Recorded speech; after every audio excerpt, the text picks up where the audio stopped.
Welcome to Leading People with me, Jerry Murray. This is the podcast for leaders and HR decision makers who want to bring out the best in themselves and others. Every other week, I sit down with leading authors, researchers, and practitioners for deep dive conversations about the strategies, insights, and tools that drive personal and organizational success. And in between, I bring you one simple thing, short episodes that deliver practical insights and tips for immediate use. Whether you're here for useful tools or thought-provoking ideas, Leading People is your guide to better leadership. Is your desire for certainty holding you and your teams back? Can creative disciplines teach business leaders how to thrive in the unknown? And what if uncertainty was the key to your next breakthrough? In this episode of Leading People, renowned author, thinker, and former CEO Margaret Heffernan joins me to talk about her latest book, Embracing Uncertainty. She makes the bold claim that our collective obsession with predictability is not only futile, but limiting. Drawing on powerful examples from artists, writers, filmmakers, musicians, and educators, Margaret shows how creative disciplines are ahead of the curve when it comes to leading in uncertainty, and why it's time for business and HR leaders to catch up. In this episode, you'll discover why the pursuit of certainty is a dangerous illusion and how to break free from it. What leaders can learn from the way artists and creators navigate ambiguity, and how to build resilience and confidence in the face of not knowing. If you've ever struggled with uncertainty or ambiguity, or felt pressure to always have the answers, then this episode is for you. Margaret Heffernan, welcome to Leading People. Thank you very much for inviting me, Jerry. So, we were just having some chat before we started, and we were just reflecting on, I first met you at an event in Brussels somewhere around 2018, 2019, and I've been following your work ever since. In fact, I watched your 2019 TED Talk last night with my wife, and we thought how prescient that was, some of the stuff you talked about, and that little did we know what was coming around the corner. And you've published, is it 6 or 7 books, Margaret? Something? I've published 6, and my 7th is due out at the end of March. Okay, and so we're actually here to talk about your latest book. But before we get to that, just so our listeners can get to know you a little bit better, how did you get to being this leading thinker, author, speaker, and mentor to CEOs? And what people, places, or events stand out in your journey to where you are today? And were there any epiphany moments? Yeah. Well, I'll try and keep this as brief as I can. Otherwise, we might be here all day and all night, which wouldn't be unpleasant, but probably people have better things to do. So I was born in Texas. We moved to the Netherlands when my dad, who's an engineer, started working in the North Sea. We then left and moved to the UK when North Sea oil on the UK side was being developed. And by the time I'd finished American high school in London, I'd been out of America longer than I'd been in it. So I stayed in the UK, went to University of Cambridge, came out not knowing what I was going to do with my life, like I think most people do, and worked for the BBC as a dictation typist and thought, well, it's a horrible job, but I really like the people. And so I applied for various jobs and kind of climbed up the hierarchy from that to being a radio and drama producer, to being a commissioner of programs for Radio 4, to then moving to television, where I produced drama and documentary for BBC One and BBC Two. And then I thought, everybody I'm meeting with is at least 10 years older than I am. So that means I'm going to be sitting here just kind of waiting for people to retire. And I'm not the most patient person in the world. And I also felt that there wasn't a lot more for me to learn. And so I left and ran the Trade Association for Independent Program and Filmmakers. And by then, I guess this was about 1992 in the UK. Things were very miserable. It was hard to see how the country would ever recover. I lived in the UK at that time. So yeah, it was miserable. People forget, but some of us don't forget. Anyway, because I had an American passport, I said to my husband, we're too young to die. Let's get out of here. And he is a research scientist, so he got a position at Harvard. We moved to Boston. I dabbled in PBS in Boston and thought it was too slow, too bureaucratic. But what was really going on that excited me was tech in Boston. And I started getting involved in kind of what the relationship between multimedia and tech would be or could be. And I was then hired by some venture capitalists to run a company based on a big investment of software that they had bought from BBN, which was pretty much the research organization that had built the internet originally. And from then on, I continued to run tech startups until 2002. And I had a fantastic time. I mean, I thought America was hands down the best place to work I'd ever been. But I also felt I really wanted my kids to grow up in Europe, and that if we didn't go back pretty soon, we'd be in America for the rest of our lives. So we moved back to the UK. I was pretty burned out by then, it's fair to say. And I thought, well, now what am I going to do? I want a job that has no employees. I have now hired, fired, promoted, demoted, managed so many people. And I have quite strong opinions about how to do that.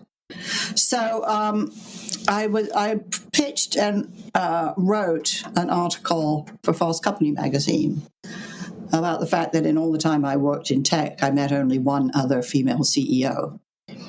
And that caused a bit of a rumpus, on the back of which my first book was published. And I just went on from there to write more and more and more books, which are a kind of blend of my own firsthand experience, a lot of research, and a lot of interviewing of people in different countries, different companies all over the world. And along the way, I became an advisor to chief executives, primarily in large global businesses. And what I like to say is that I think that the combination of my experience plus my research, plus what I'm hearing from people live, as it were, in large corporations, gives me a pretty good sense of what's going on, what are the issues we're tackling, what are the issues we're not tackling, and what needs to be said that everybody isn't saying. And I would say, roughly speaking, that's kind of what I do now. Along the way, I wrote 6 plays, I think, which the BBC broadcast, and a whole, scad of articles here, there, and everywhere. Right. I'm sure there's lots of people out there wondering how Margaret makes time to do all this. But Margaret wonders that too. So the new book is, for you can announce it, the new book is called? The new book is called Embracing Uncertainty: How Writers, Artists, and Musicians Thrive in an Unpredictable World. So I was particularly intrigued by your book because, in addition to my own personal work and experience in leadership and talent development, I've also spent many years as a professional musician, composing, arranging, recording, and performing in front of thousands of people. So one thing I know from that experience is that uncertainty is a constant companion in live performance and the entire creative process. You never really know what's going to work till you start working on it. And so how does this resonate with what you found in your research for embracing uncertainty? On Leading People, the goal is to bring you cutting-edge thought leadership from many of the leading thinkers and practitioners in leadership today. Each guest shares their insights, wisdom, and practical advice so we can all get better at bringing out the best in ourselves and others. Please subscribe wherever you get your podcasts and share a link with friends, family, and colleagues. And stay informed by joining our Leading People LinkedIn community of HR leaders and talent professionals. Well, first of all, I would agree absolutely with what you've just said about the nature of creative production and working in the arts. I think there are a couple of things that led to this path. The first was when I wrote my previous book, Uncharted. That was very much an attack on the notion that everything had become predictable, that, we're so smart and the technology is so smart. Now we have data on everything. We can predict everything, so everything can be certain. So kiss uncertainty goodbye. I thought, intellectually that was false. And when I went out and started talking to people who researched the very, very fine art of forecasting, they definitely didn't believe it. And the world kept conspiring to agree with me, not least with COVID. And the more I thought about this, the more I thought that our traditional ways of managing could not work in this context, because, to put it simply, and the way we've taught management, pretty much since the Industrial Revolution, is it's a three-legged stool: forecast, plan, execute. Well, once the first leg breaks, you're going to have a very uncomfortable seat, right? That's right. And so I thought, okay, if you can accept, and I think I made a very strong argument, that forecasting has lots of flaws and certainly does not bestow certainty, then you have to start thinking about management and leadership differently. And you have to start thinking, instead of waiting for the future to come and run you over, you have to start thinking about, okay, how do we start to get ahead of the game?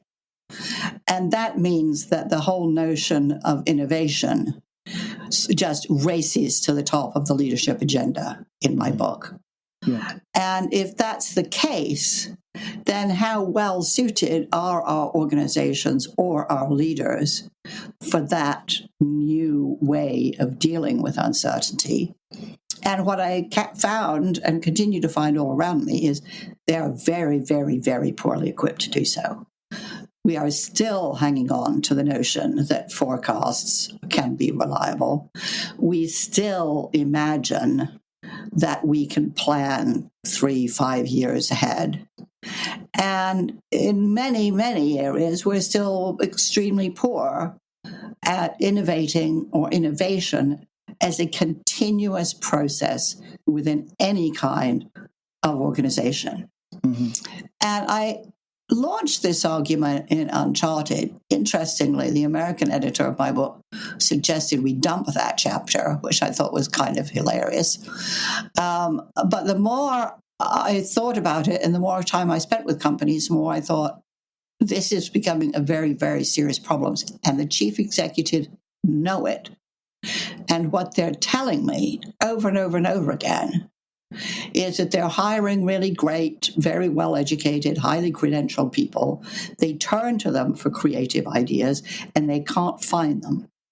That what we're producing from our educational system is a whole bunch of people who are extremely good at following instructions, extremely good sometimes in writing instructions and enforcing instructions, but because they are so used to knowing how to succeed in doing exactly what they're told, they have become the opposite of what we need right now. Now, in a more predictable environment, let's say the manufacturing in the 1970s, this was not a fundamental strategic problem. I would say today, with everything volatile and on the move, it is the critical discussion to have today. And what everyone I'm hearing from in all sectors around the world is that we don't have the creative and critical capacities we need to lead the way that is now relevant. So I thought, okay, so if these people who are being recruited and hired don't have it, who does have it? Because somebody must, either the human being isn't capable, which I don't believe, but some people are definitely better at this than others. And having spent a good half of my career working in film, television, and music, I thought the people I worked with there did this all the time. They had ideas all the time. They started things without being asked. They weren't particularly fussed about what the brief was. They explored all the time. They had a high capacity for risk, high tolerance for risk. They were very patient. They were excellent editors of their own ideas, knowing that if you're truly creative, you have 100 ideas a week, and most of them have to be thrown out. And they're very good at change before change is required. And then I also found when I talked to historians that they said, well, if you want to see where a moment of change begins, sort of step zero, you always go to the artists. They're always there. They are the first people to notice, the first people to respond. It's why we think of avant-garde, because it's in front, literally. Yeah. And so I thought, so there's a way of being and a way of working and a way of living that artists embody and live with, that we have a great deal to learn from. And at the same time, I was very aware that people who only consume the arts have an idea, a kind of stereotype of artists as kind of flaky, childlike, undisciplined, erratic, chaotic. And the reality is completely different. These are people with a deep sense of initiative, drive, and motivation. Their TV shows get shown on time. Their exhibitions, are full of objects that they created and insured and completed and so on, that end up opening on time. Musicians are some of the most adventurous users of technology. You will know this. Mm-hmm. And even so, they do shows where incredibly everything actually works, even though they're always kind of pushing the boundaries of the technology which they've got. And I thought, who would not want these people in their workforce? Who would not want these characteristics in their workforce? This is exactly what I'm hearing people cry out for. But the stereotype of art and the artist is so entrenched, it doesn't really occur to people that maybe those graduates with, English degrees and arts degrees and music degrees and painting degrees, maybe they have a lot of what you're looking for. And so we need really quite desperately, I think, A, to get rid of the stereotype, and B, to understand on a much deeper level, not just the skills, but also the attitudes that will equip us to deal with a very, very uncertain future. Yeah. And the good girls and boys who are obedient, waiting for orders,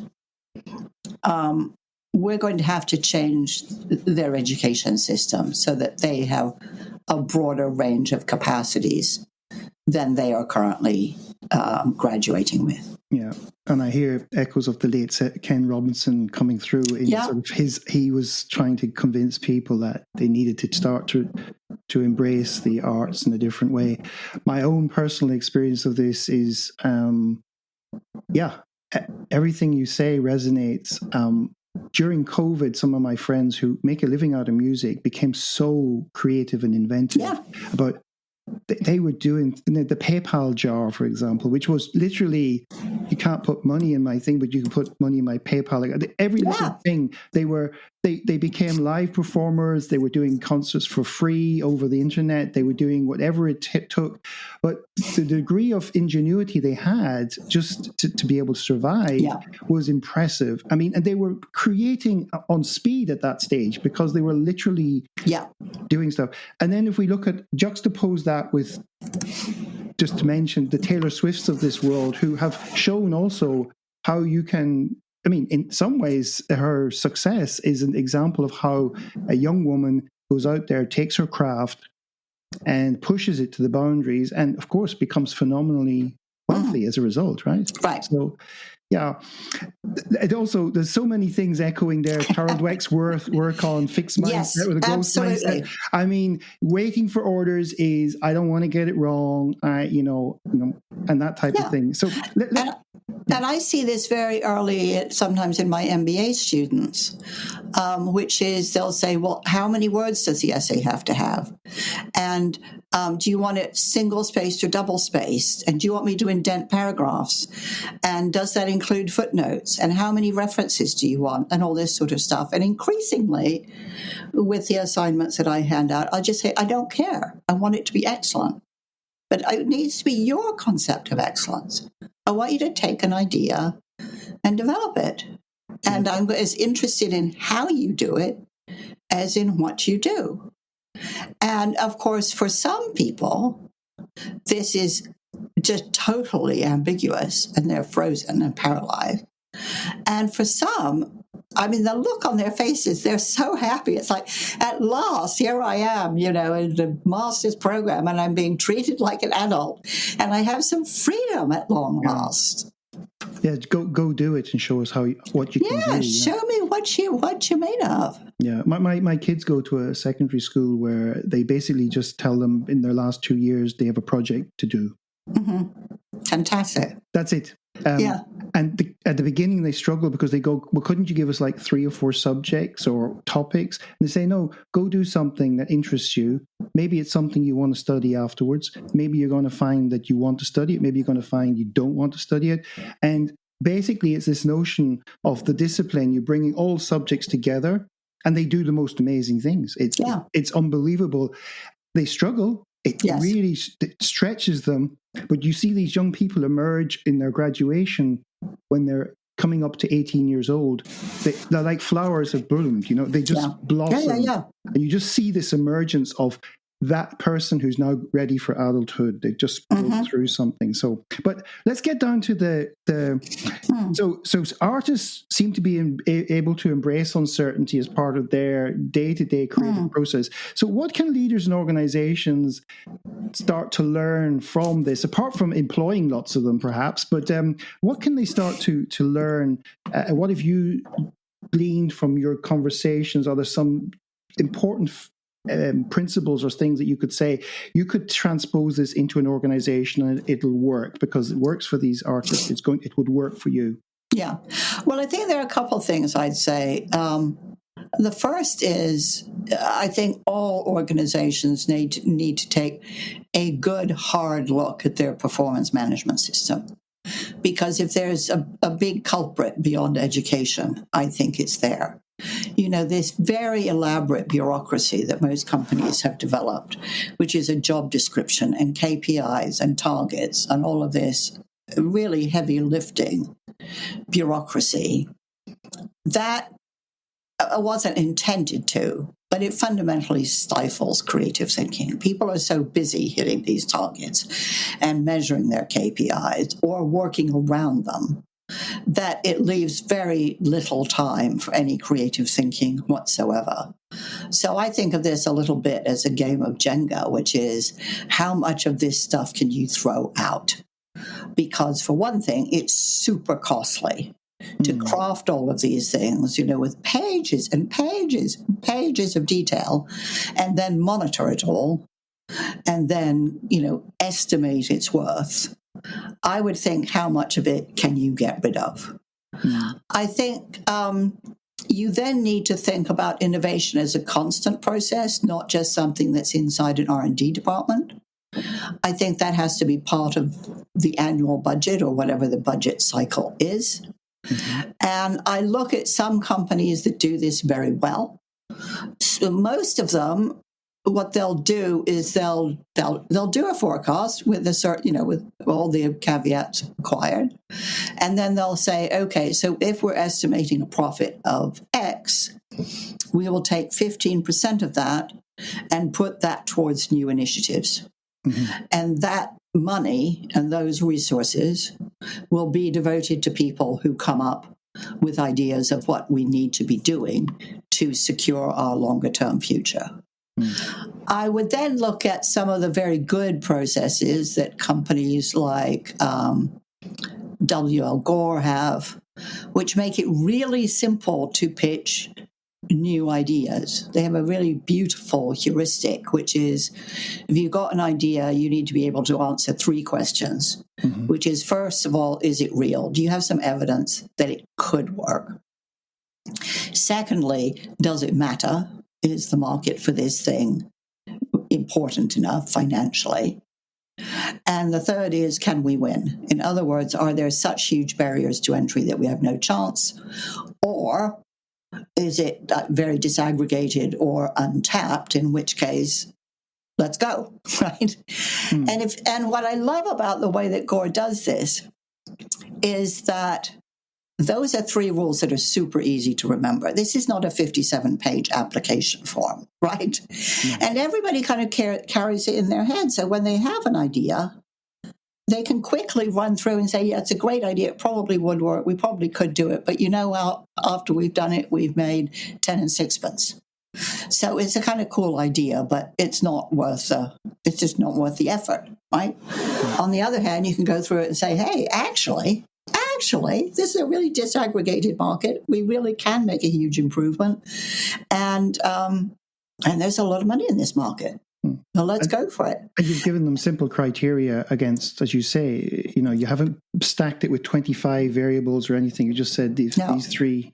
If you can answer these questions well, then let's think about it seriously. Yeah. So I think that has to become a process that anybody in the company can go through, frankly, whether it's the cleaner or the chief exec, him or herself. I think there are a lot of other things in terms of work culture, which is to do with, leaving more time for reflection. I remember working with one company where a 1-hour meeting was a 50-minute meeting, and the last 10 minutes, people just sat there and thought about what they heard, what they discussed. Were there reasons not to do it? Were there better reasons to do it? But they scheduled in reflection time. I write in my book about 2 habits that Andy Haldane, who was the chief economist of the Bank of England, used to adopt. One was to go for a lot of walks to get a sense of what's going on out there in the real world, right? Chief economists spend their time with models, right? And he was really interested in reality, thank God. And so it's not just that he would walk around, but he would also, go and talk to groups that economists don't typically talk to, whether it was charities, whether it was homeless associations, whether it was entrepreneurs, to get a sense of, outside of my bubble, what is on people's minds. I can look at the research into it, but I want to hear the quality of their lives as it's expressed through people directly. And the other thing he did, for which he was initially quite widely derided, was he would invite artists into the bank to come and talk about whatever they wanted to. Because he said, it's so easy in any kind of organization to get highly institutionalized, become very rigid, very, very narrow.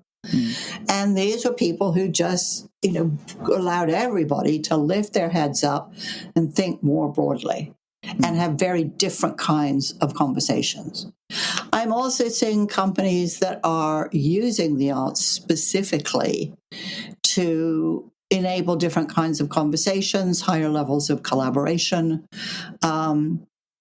just to provoke a different discussion about what's going on in the world and what do we need to be doing.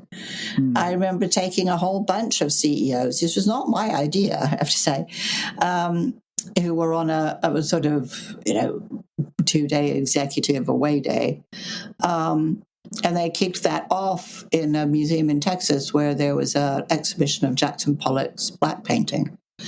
And in groups of 2 or 3, they would sit in one of the paintings and simply talk about what they saw in the painting. It's a very different kind of conversation, really trying to free the mind up, relax it a little bit. And it's very interesting because, what the neurobiology will say is that while you might feel your brain is relaxing, the reality is it's still very busy, but in a different way. Different parts of the brain are being recruited. And in this mode, you're capable of seeing connections between ideas in ways that when you're super busy or web surfing or glued to Netflix, your brain's working, but it's not wandering around and thinking.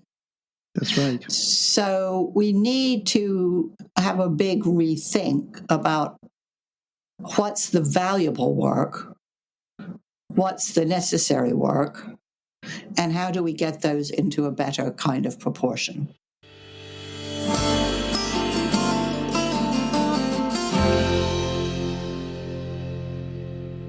You're listening to Leading People with me, Jerry Murray.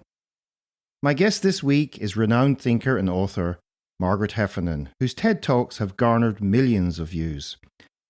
Coming up next, Margaret explores how artists, composers, and even actors prepare to embrace the unknown, how they deal with risk, and how they achieve breakthroughs.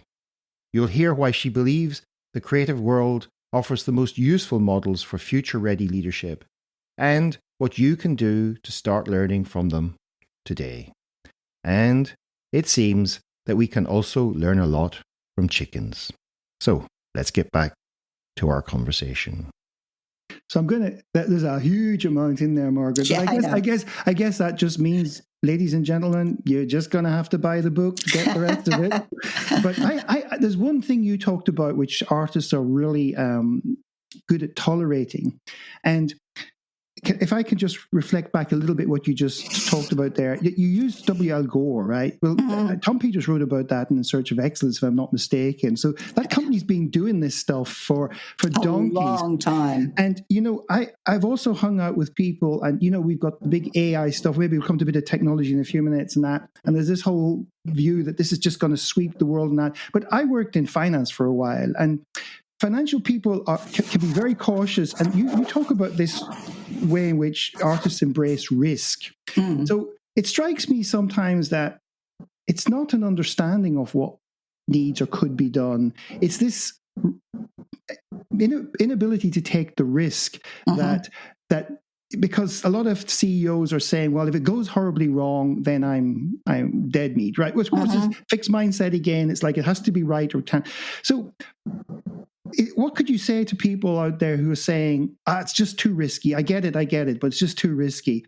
What can artists, that world, teach a CEO who's afraid of taking the risk?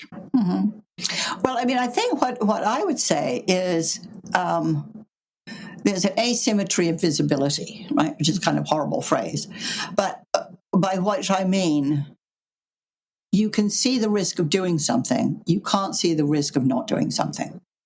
And my observation is that with most companies that I read about or know well firsthand, the biggest risk they are all taking is their refusal to change or adapt, their refusal to invent.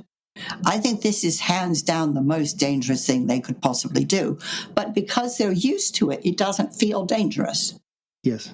Right? It's like, well, if I've been doing this every day, it'll be fine. And that kind of takes me back to one of my, favorite lessons in philosophy, which was Bertrand Russell talking about chickens. And, I can become a bit obsessed by chickens if you know my work. But he used to talk about, the chicken gets up every morning when the sun rises and does his cock-a-doodle-doo, and the corn gets thrown in front of him and he has his breakfast, and that's great. And he does that day after day after day, thinking that's going to go on forever. And one day the sun rises and he steps outside and the farmer comes over and breaks his neck. Right? So this is the fallacy of Russell's chicken. Russell's chicken thinks, well, if it worked before, it'll work today. If it's the classic, if it ain't broke, don't fix it. Well, I think the environment we're in right now is one where if it ain't broke, break it now. Break it yourself. Think ahead and think about what do we need to be 5 years from now, and how do we start yesterday? Because sitting around and just imagining that someday things will settle down, And in the meantime, I have all this data which gives me a deep level of deceptive comfort, is not leadership. Can we just say this? Leadership is about being ahead. Yes. It isn't sitting on the sidelines waiting to see what happens next. And although there is a gigantic library of books on leadership, there is a shockingly small supply of it in real life. Yeah. I mean, there's a lot of people who've done statistics on this and said like most of the money is wasted. They said if you took the same approach to medicine as you took to leadership, then doctors would be dysfunctional because nobody would ever get. There would be no standards, there would be no common practices, etc. And so it's a big industry, but an industry that perhaps doesn't produce a lot of quality output in the end of the day.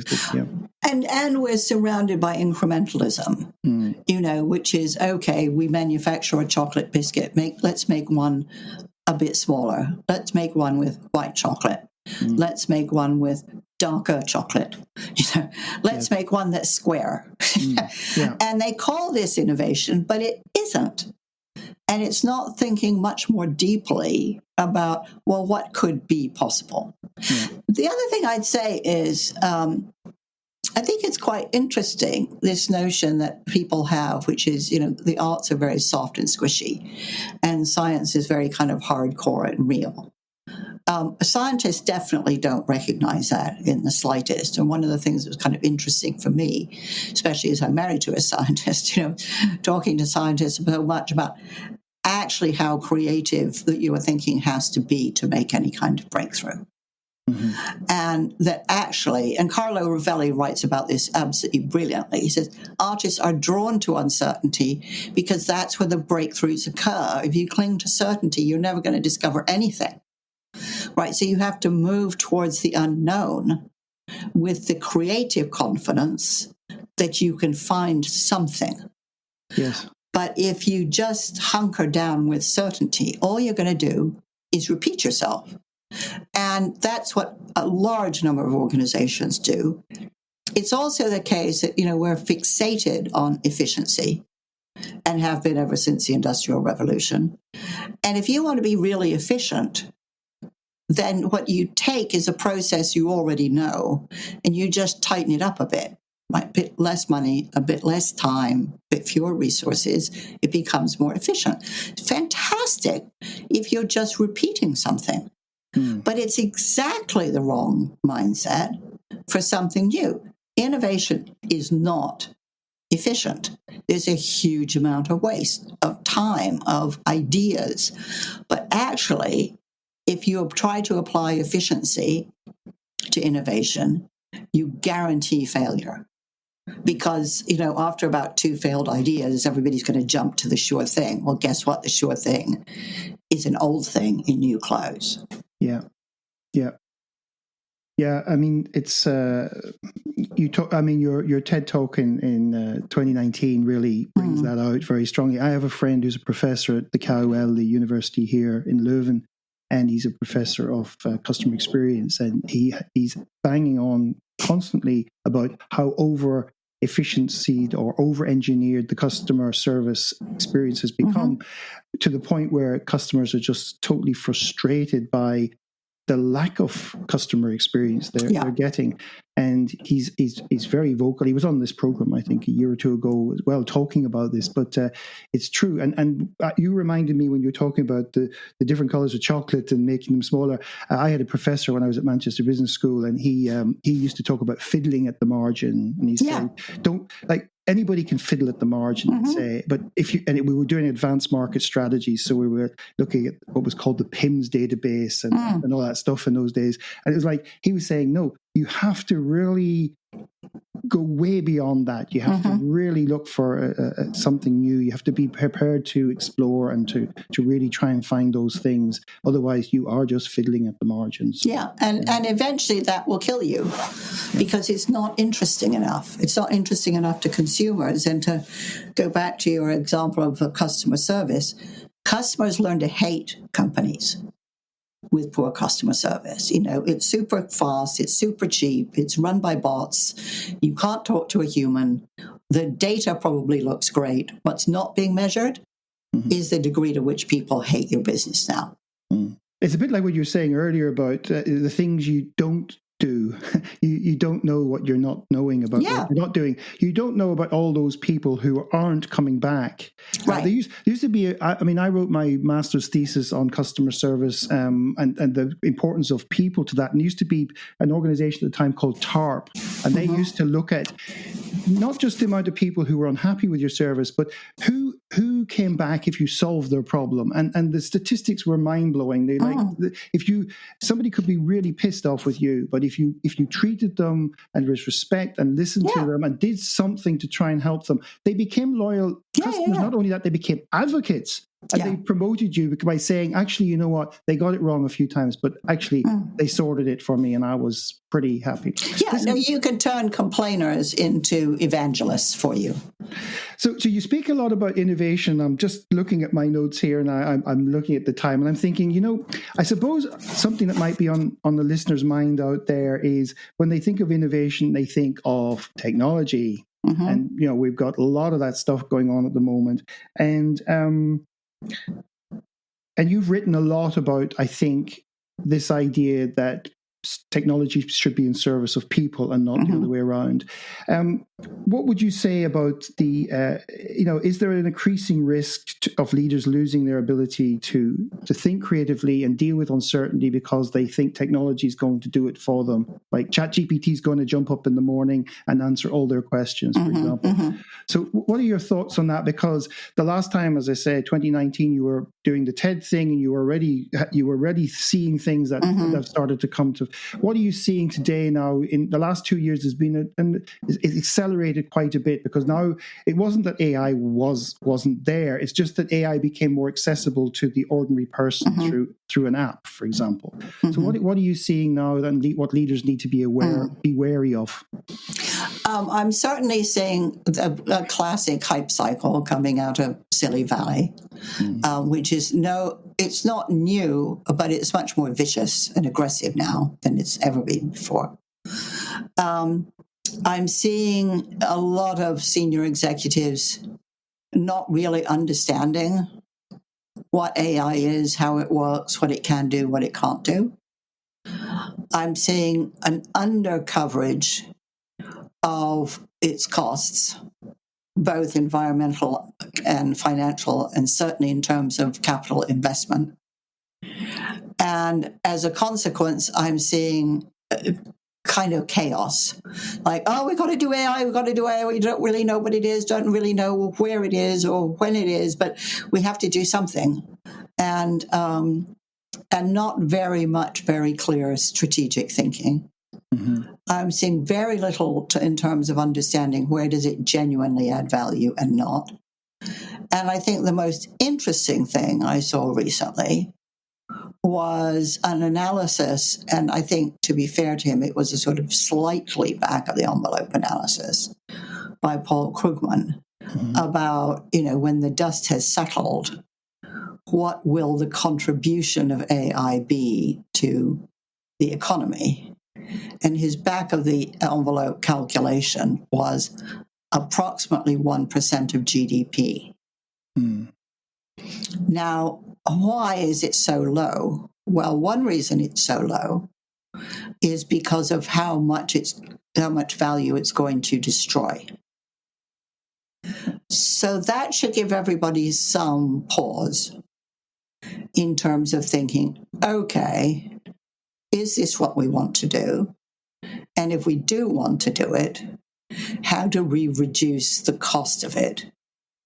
Because, if you told me I was going to invest billions and billions and billions and billions in something for a 1% return, I might at least slow down and do some better thinking.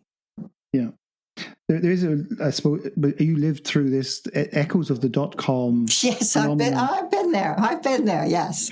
Where, I knew people who did this craziest of things and started businesses, and we're coming back to my old alma mater maybe 6 months or 12 months later asking for their old jobs back because everybody thought that it's just a question of the internet will do everything for us and didn't look at perhaps what you're referring to now as what the net impact of all of this is. And what Krugman estimates the net impact of the internet is 0.5 to 1%.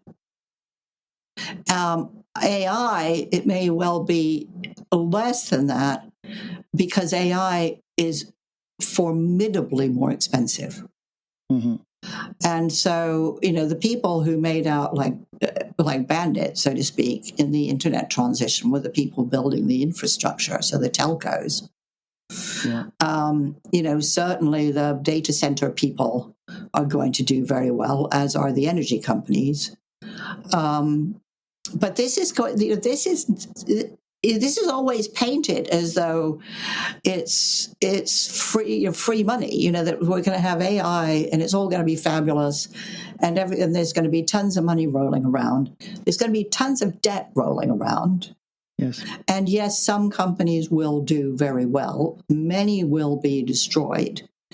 And we should be thinking not just about the upsides, which is, of course, what Silly Valley wants us to think about, but the downsides in terms of cost, not just costs to businesses, which are ginormous, mm-hmm. but costs to governments who are somehow going to have to deal with the unemployment consequences of taking millions of jobs off the table. Yeah. And who is going to pay for that? Because those people aren't going to be customers if they have no income. No. Right? So could we all just slow down and start thinking about this in 3D instead of, just some kid's game? Yeah, and that whole discussion around where Altman was coming out more or less saying that it's not scaling like normal tech, and then DeepSeek comes out and sort of puts a blip on it and says, look what we did for less money. And so it is at the moment, a very unknown world. And at the same time, then, if we cycle back to embracing uncertainty, how do what you learned in that research apply to people who are looking at this whole technology AI thing? What are the things that an artist would do with something like this? Yeah, well, it's interesting because I talk to artists, and of course, some of them think it's the worst thing that's ever happened. Many of them are simply playing with it to see, okay, what can I do with this technology that I couldn't do before? And so musicians, for example, are using it to get a quick sketch of, if I put these things together and add this and take this away, roughly speaking, what do I get? And they're doing that because what it means for them is that something that maybe it would have taken them 3 or 4 hours to write, to hear, and decide, actually, no, I don't want to go down that road, they can do more quickly now and say, okay, well, that recipe doesn't work, so let me try something different. So the trial and error process, which is fundamental to most art, is accelerated. Now, in many cases, that's great. In many cases, it might not be great because actually the thinking time between trial and error is really important. So you don't just want to be able to make your music faster. But certainly that's what I've seen artists using it for a lot. In terms of writers, I've seen people using AI for research, warily, because the research is not always very reliable. And the pretty fundamental problem with it is it tends to rely on the most cited sources, which means it's very generic. And if you, as a researcher, are looking for something uniquely interesting, it's probably not going to do that for you. No. So I think we have to understand better how it works and where it delivers real rewards. Yeah. And certainly many of the early examples, it's not just that they're not delivering anything at all useful to me. They're wasting my time. Yeah. Right? The summaries I get from Microsoft Outlook are a total waste of my time. I mean, I didn't ask for them. They're absolutely valueless to me. And all they make me do is hate Microsoft. This may be their experiment. Don't experiment on my time. Right. It's just too aggressive. It's too invasive. Yeah. And actually, breaking news this afternoon, I noticed that a news story that a very, very large amount of prominent artists have brought out a silent album of musicians. Brought out a silent album in protest at the AI copyright potential to infringe. And these are serious big names from Kate Bush to Paul McCartney, to you name it. There's a who's who basically of saying enough is enough, Yeah, and they're right to do that. And I've written on this in my Substack, as you probably know, which is it's an extraordinary idea that I create a piece of intellectual property, and it can be ripped off by every Tom, Dick, and Harry using AI. I didn't allow that. I don't get any upside of whatever it goes on to produce. I mean, this is just automating shoplifting, essentially. And it's, and of course, the counter argument, certainly here in the UK, is, but if we don't do AI, we won't be a leader in the world, and we better just, never mind the cost to everybody else. We have to go forward. It's like, no, hang on a second. The Financial Times has a deal with ChatGPT. They are remunerated for the intellectual property that they allowed ChatGPT to scrape. So there is an intrinsic contract that says we get some of the upside. I don't understand why a big publisher, I mean, I understand politically, of course, but from a legal or justice perspective, why that can be true of an article I write for the FT, but not for an article I write on my Substack. Yeah. It should be up to me to decide whether I want AI to scrape it. And, one of the proposed compromises in this space is, okay, well, you should be able to flip a switch to say, don't scrape. Well, that's a very nice idea, but there are two problems with it. The first is nobody anywhere has shown that that's doable. And secondly, the sheer elegance of copyright law is the minute I write a sentence, it's my sentence and it's covered. I don't have to do anything. It just is. The minute a painter or a visual artist does a scribble, it is their work. So this is turning copyright on its head, saying, no, every single thing you create, whether it's a calendar entry, or the entire, Lord of the Rings, you have to copyright it every time you add a sentence to it. This is lugubrious. It's expensive. It's not workable. The AI companies know it. They think for them, of course, it would look like fairness, and it would actually be theft. Right. There's a lot of great stuff there, Margaret. Is there anything I should have asked you about your book that I haven't asked you that you'd like to share with our listeners? I don't know. I mean, I think there's a lot in it for people, who love the arts and want to understand better how artists work. I think there's a great deal in it about how to make oneself more creative, which was partly a kind of part of what propelled me to write the book, because I thought I was getting very dull and boring. And I wanted to spend some time talking to different kinds of people. And so I think there is, as much as I'm interested in organizations because they have a lot of power and influence in the world, I think there's a great deal about the way we live today, which makes us much less creative than we innately are.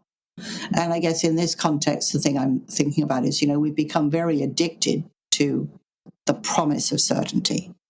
So I've noticed this with friends of mine who booked a city break, going to Barcelona. And of course, they found the best restaurants and booked them, the best hotel and booked it, a guided tour and booked it.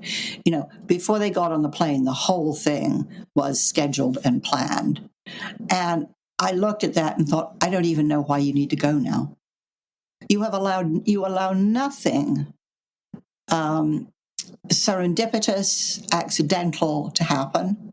You're not going to explore, you're just going where everybody else has been. What is going to be new for you in this? Yeah. And what you know is that when people come back from their holidays, what do they remember most? The unexpected conversation. The shop they found when they made a wrong turn and found themselves in this little alleyway that somebody made, really cool bags. It's the unexpected. And I think, our apps and all of our technology have really shrunken our capacity to regard uncertainty as opportunity, which is I get a chance to explore. I get a chance to think for myself, to do for myself. I am free if I allow myself to be. But the more I fall into the hands of the peddlers of certainty, the less free I become. Of course, I'm also generating vast amounts of data for them, not for me. And I'll never know what I missed. Yeah, I met my wife on an airplane, and it was the greatest unexpected gift I ever had. Yeah. It's, these things can happen. You never know what's going to happen. But they don't happen if you don't leave time and looseness for them. Yeah. In the same way that if you walk to work every day, the exact same way, you will see nothing by the second week. So, it's also that these addictions and habits really limit what we experience and ultimately who we are. Yeah. Unless we're able and curious enough to change them. Yeah. So coming to the end, as a final reflection, so looking back on not just the work and research you did for this book, but all the work you've done on that, if you could leave leaders with just one key insight about uncertainty, what would that be? I think it would be that if you truly want to lead, be skeptical of efficiency, and don't hire a single person without an overweening sense of curiosity. Okay. So, Margaret, how do people get in touch with you? And I believe you may even have a special offer for a few lucky listeners who reach out to you. Yeah. So I have a website, which is just www.mheffernan.com, or one word. And I would say that if they want to write to me either through that website or via LinkedIn, the first 10 people I will sign up with free subscriptions for my Substack, which I started about a month ago now. Great. And then they'll get regular updates from you on your thinking and everything else. Yeah, and some of the interviews with artists that are in my book will appear within the Substack as longer form interviews, because they're phenomenal people. Yeah. And I'll put links in the show notes so anybody who wants to reference them. As ever, thanks, Margaret, for sharing your insights, tips, and wisdom with my listeners here today. Super. Well, thank you for inviting me, and thank you for your great questions. Coming up on Leading People. In our upcoming episodes, we'll delve into groundbreaking research that reveals some of the universal traits shared by the world's most effective leaders, and how you can cultivate them in your own leadership journey. We'll also explore the strategies and practices that set top employers apart, offering practical insights into how organizations can create environments where people truly thrive. And we'll investigate how AI is reshaping organizational dynamics, from who gets recruited to who gets promoted, to how employees are monitored, raising new ethical questions for leaders about stress, well-being, and the future of work. If you haven't done so already, be sure to subscribe to Leading People on your favorite podcast channel to stay ahead of the curve with fresh insights on leadership and organizational excellence. And remember, before our next full episode, there's another One Simple Thing episode waiting for you. A quick and actionable tip to help you lead and live better. Keep an eye out for it wherever you listen to this podcast. Until next time.